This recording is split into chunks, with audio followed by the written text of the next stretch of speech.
Not even with duct tape. Exactly. I mean, hell, I mean, he doesn't, so. No, but I do want your purse, or I'm gonna blow your freaking head off. Huh?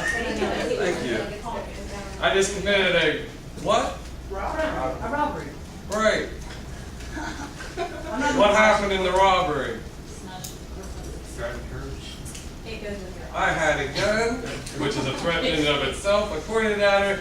I said, I want your purse, or I'm gonna blow your head off. Usually they put the F word in there, right? And I committed a robbery. How is that different from a burglary? You did it to a person. Now I feel like, Burglary is a personal. oh yeah, big gun snare. Oh. In the burglary movie, you go in your house. What team stand? That's team. I'll be your huckleberry.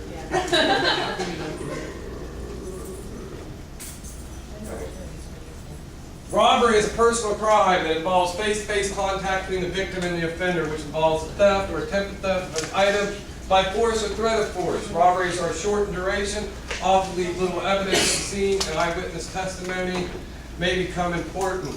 Usually that would happen in a dark alley at night. It would have been, usually robberies occur at night, and they usually occur in some dark place where I have an opportunity to escape unnoticed. What's the other thing would probably have been? I probably had a hoodie jacket on my cam and I had my hoodie up. I would have concealed myself somewhat. Robberies can involve all retail business, vehicles, homes, and persons on the streets. The typology of robbers has been developed and include professional, right? Opportunistic, drug addict, and the alcoholic. First responding officers should act quickly to ensure their safety and the safety of the victim, call for backup as needed, search for and apprehend the perpetrator. Robbers tend to continue to commit robberies, so it is important to document the method of operation. Method of operation.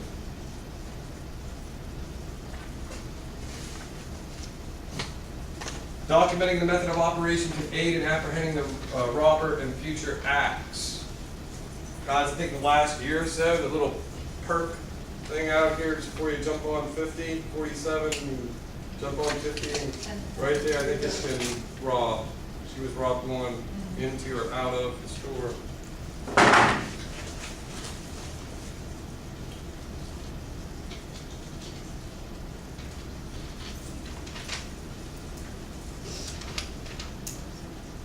So I've asked you, what constitutes a robbery? You guys watched my little scenario. It was kind of dumb, but I was going to do it like come in, and then I thought, no, somebody would be pulling out their concealed weapon and throwing down. I'm going to be like, the rat gun! How is it different than a burglary? Burglary is no threat of force. They're sneaking into your home. You're probably asleep. They grab your jewels out of the jewelry case. Robbery is personal crime, face-to-face contact between the victim and the offender, in which the offender threatens to use force to steal items not belonging to them. Strong arm, use of intimidation. Weapons are often used. Purse snatching and pickpocketing is not classified as a robbery because the threat or intimidation element is usually missing. So if I simply ran in the room, grabbed her purse, and took off with it, that's purse snatching. Did I threaten her? Show a gun? Say anything to her? Nope. I was looking to see who had the book bag, and I seen her purse. I was like, excellent. Motivation for robbery is money. There's no other reason. If he's going to kidnap, you're going to kidnap them, right? So motivation is always money. Sometimes juveniles do it for thrills. Alcohol and drug use may be a motivator to commit robberies. Most robberies are quick, easy, and require little planning or preparation. Most robberies do not result in physical harm or extensive loss. I think it's like $1,500 is usually the round figure. Robbery is defined as a theft or attempted theft in direct confrontation with a victim by force or threat of force or violence. That's about how most of your state codes are set up. That little blurb right there is usually in them. Hold-ups, muggings, and stick-ups. Burglaries involve theft with no face-to-face contact and no violence or no threat of violence. In 2013, an estimated 345,031 robberies nationwide. 2013, the average dollar value property stolen was about 1,000. Okay, here we are, 1,170 per crime. Estimated total losses were $404 million. 2013, strong arm tactics were used 43.6% of the time. Not quite half, right? Firearms were represented 40% of the time. Robberies have been slightly decreasing since 2009. Consequences of the robbery: it's considered a property crime. Usually a nominal amount is stolen. Nominal being low, negligible. Violent nature of robbery, though, makes it a crime against persons and a serious offense. That's what lands it into the felony range. Robbery does create anxiety and defensive behavior that can often lead the victim to getting injured. What if she had resisted and I had the gun? What if she grabbed the gun? You know, I'm not going to do anything, but this been late at night in a dark alley, I would have been more than happy to take my butt of my gun and knock her upside the head with it if I got the purse and I could get the hell out of there. Especially if she just come out of the liquor joint and she's the bartender and she's the one in the bank with the money. I'm not a stupid robber. I ain't just going to hit up any old lady who walk down the street. I want to hit one that's probably got $3,000 in her purse. Right? We'll get to that. That's the professional robber. They're going to case their victim. And you'll have that a lot, especially with bars. The reason I bring that up is I work as a bartender and I was a cop and responded to a lot of those thefts. And, right. Gotta be careful when you're leaving those types of businesses and you're an employee. Consequences of types of robbery. Robberies of persons employed in positions placing them in charge of money or goods. Bars are especially susceptible because it's 2 o'clock in the morning. And if you're a good bar owner, I like to have my bar out where the cops don't travel a lot. Nobody comes to my bar if it's right beside state police barracks. Dumb place to start a bar. Nobody's going to come hang out in my bar. Although there's one right across from the State Out Patrol Barracks in St. Cloud. I never understood why people go there and drink. Beach nut. People go there and drink and get busted at the DI. Like, duh! Right, it's right across the street from State Patrol Barracks. They got cameras on the outside of their building that I'm sure show the parking lot of that. I mean, the dispatcher. Never mind. I'm just like, right? But generally speaking, people don't put bars right beside cop shops. A lot of times bars are out in the middle of nowhere. There's one out here on 47 I like to go eat steak at on Fridays. What's the name of it? The Hillbilly Inn. Well, I bet it takes a few minutes for the cops to get there. And they'll park me on that. I bet you if I go that direction instead of coming this direction, I'm more likely to go down that direction, change off my four-wheeler that I took out of somebody's yard close to Hillbilly Inn, and change into another vehicle, go down another few miles, change into another vehicle, and I probably got away scot-free, especially if I was wearing this hoodie and had it up over my head. And knew a little bit about that. Right?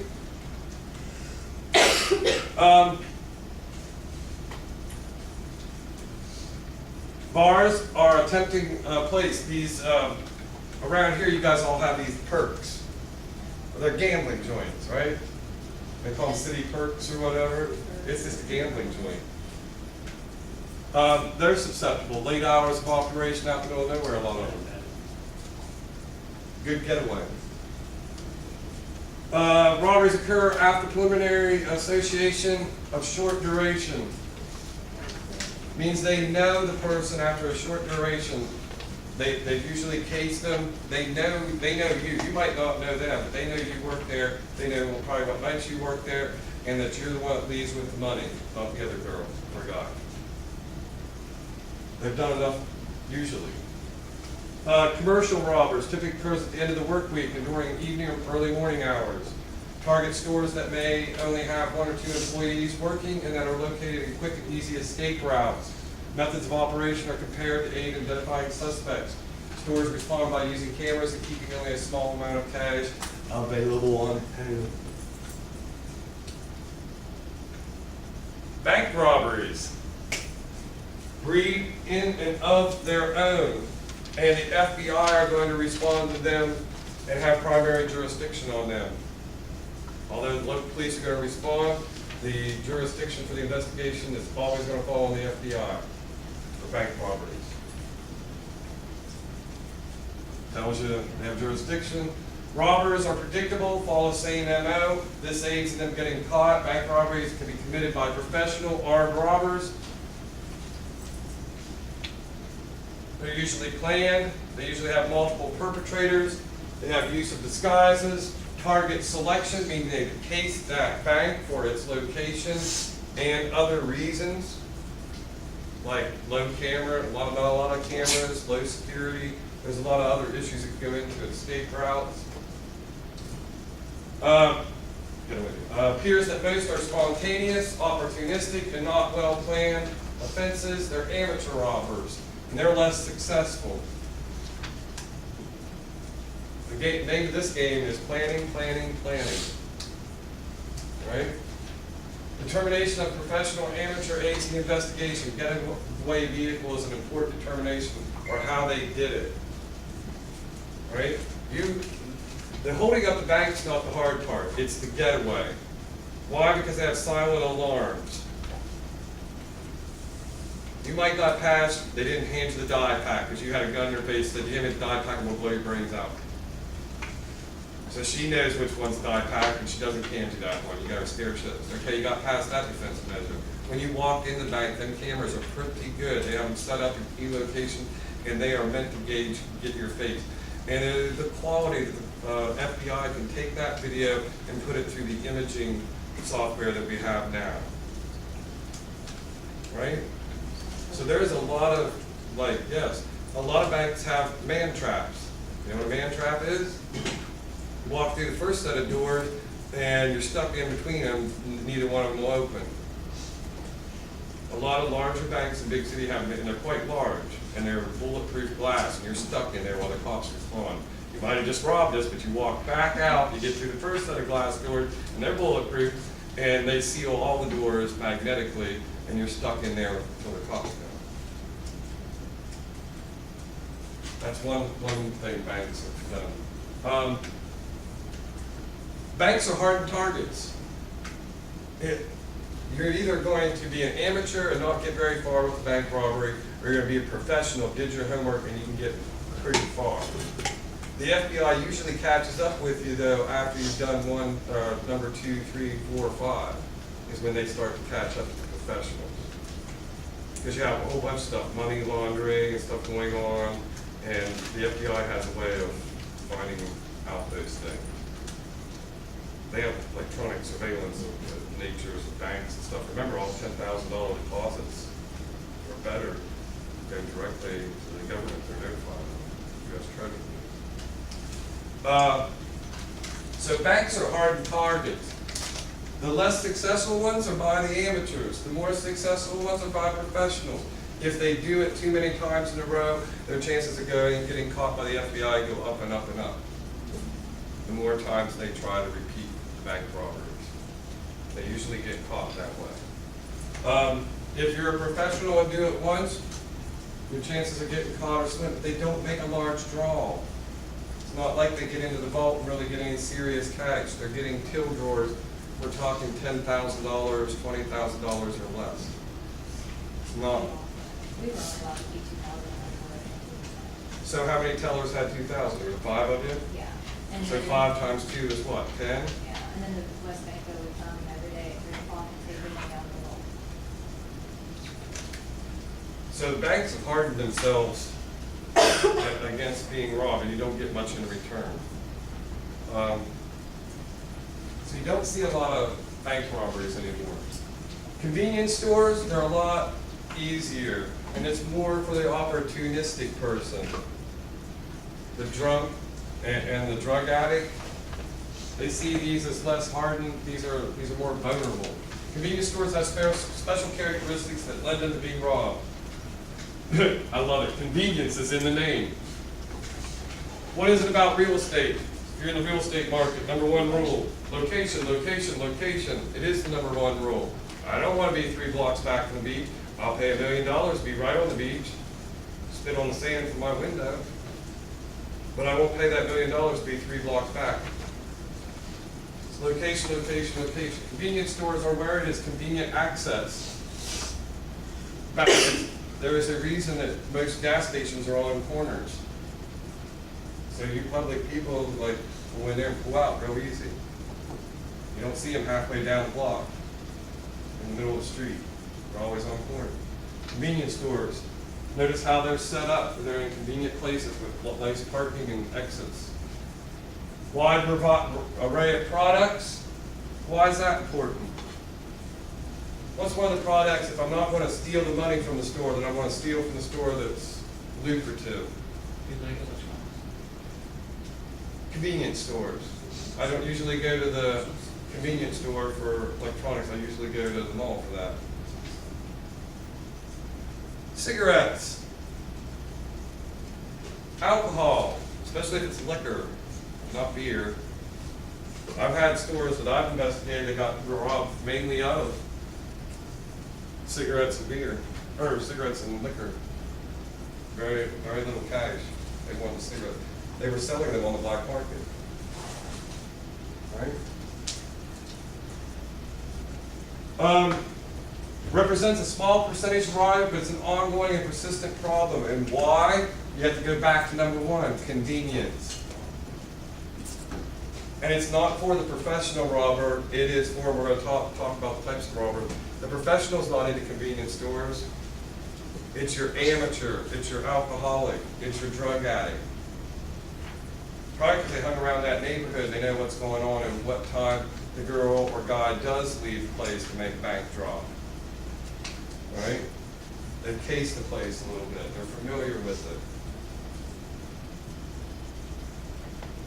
Particular locations are vulnerable to repeat victimization. How many of you know of a little store that's out in the middle of nowhere around here? Because West Virginia's full of them. Really.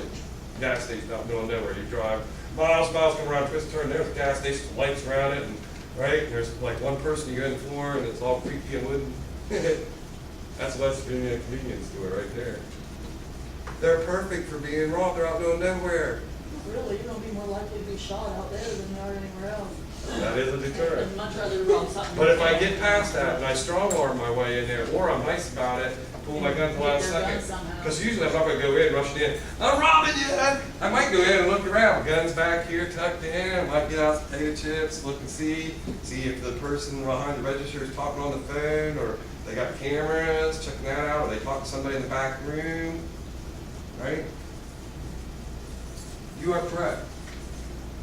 Some are and some aren't.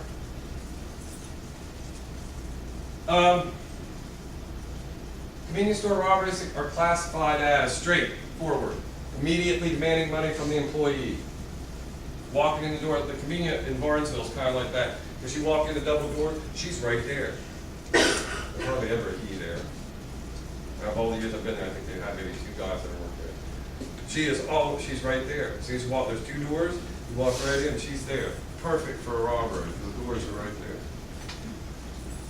She's not located in the back, you have to walk through the whole store, all the way around the camera. Customer demanding money sometime after an ending act like customer making a purchase. That's more usually how it happens.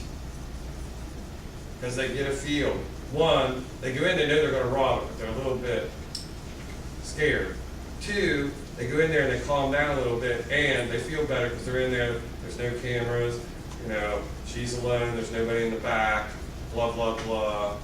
She doesn't look like the type of person who's going to shoot me. You get a feel for all that.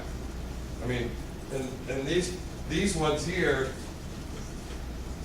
That's what they're thinking about. Merchandise forcibly taking goods from the store. They don't want the money.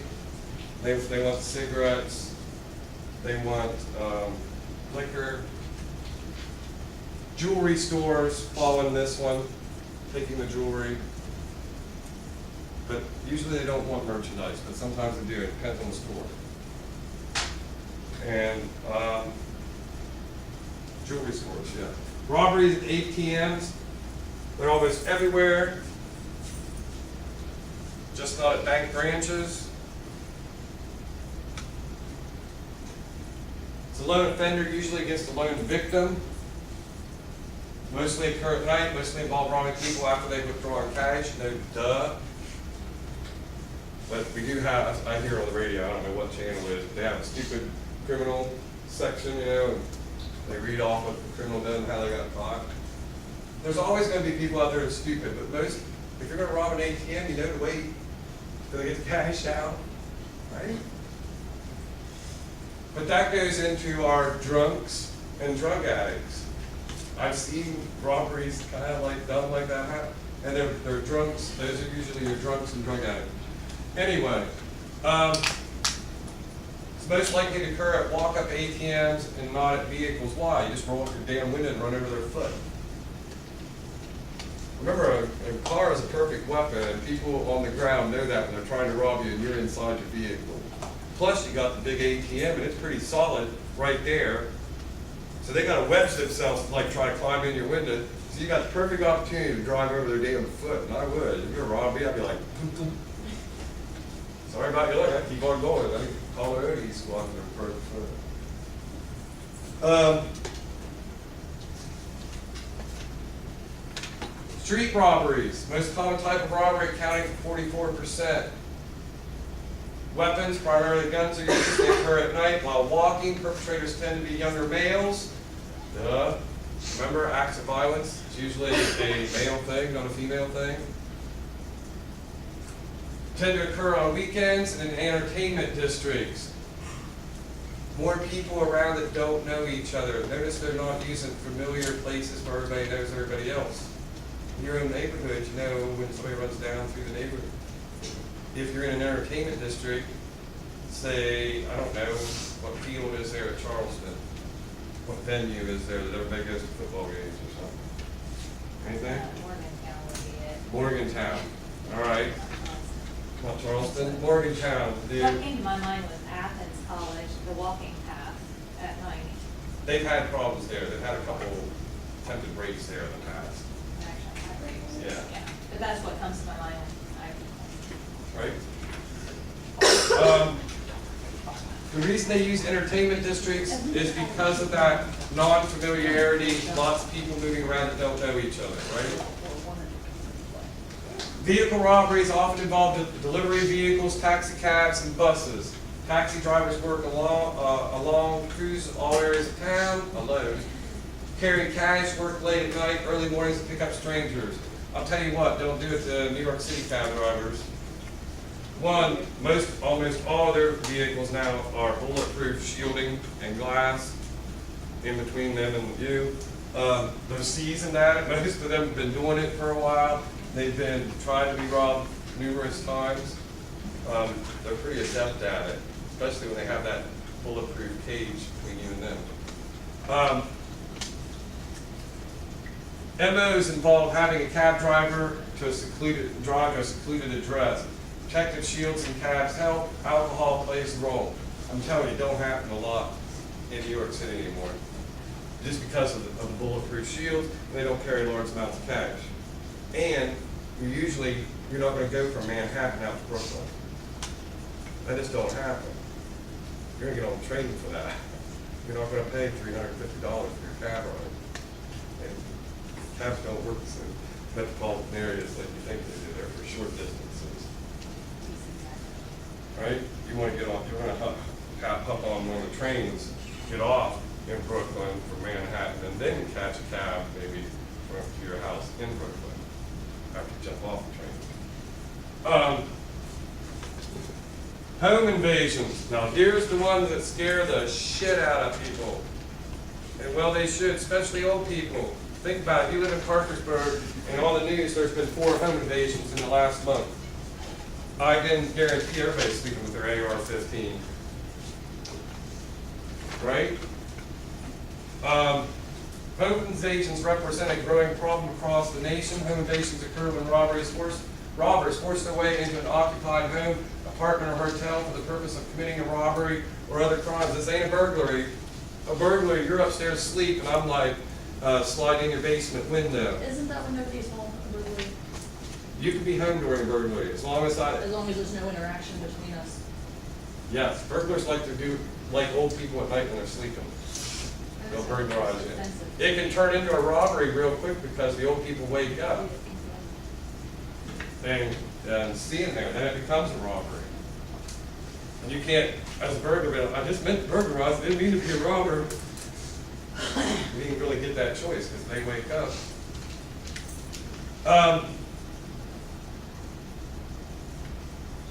Even with more homes being equipped with alarms and video surveillance, break-ins are escalating. Statistically, home invasions are recorded as a residential burglary or robbery. Often home invasions start as a burglary but convert to a robbery upon the perpetrator discovering somebody is home. Just what I know. Most residential robberies are committed by acquaintances. Not friends, but acquaintances. There's got to be a reason they're in your home. People don't have home invasions on people that just live on welfare. Now, if they just live on welfare and they're dealing major amounts of heroin, that's a different story. But most of the time, home invasions occur with wealthy people. They know they have cash, and usually there's jewelry. Love jewelry, right? If you're going to do a burglary, you're not there usually to steal cash. You're usually to steal items. So the thing that you're looking for first and foremost is jewelry, followed by firearms. Because black market firearms are great. Hey, it's registered to him, but we burglarized it from his house. I sell it 2 more times. It's not chartered to anybody else. Now it's used in a shooting. Registered to him, we burglarized it out of his home. But the person that used it committed the crime. It's not. There's nowhere the FBI doesn't have a lead from him, right? So if the school shooter or any shooters do, perfect guns to have are stolen guns. If you are a professional, professional killer. We have those professionals that are hired in the United States. Love stolen guns. So do gang members.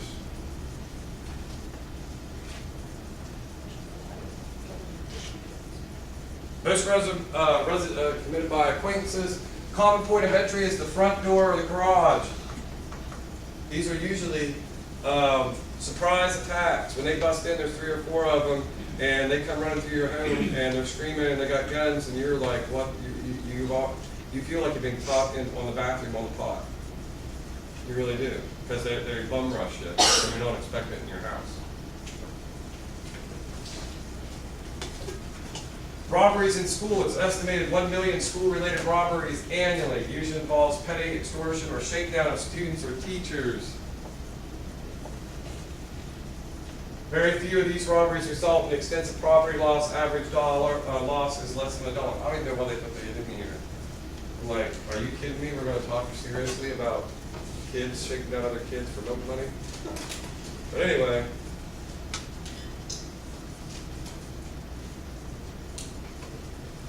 This is true. Criminal activity on all college campuses must be documented and published once a year. Ours is no exception. Types of robbers: professional robber, long-term commitment to crime, a source of likelihood. This is your, of course, persistent offender.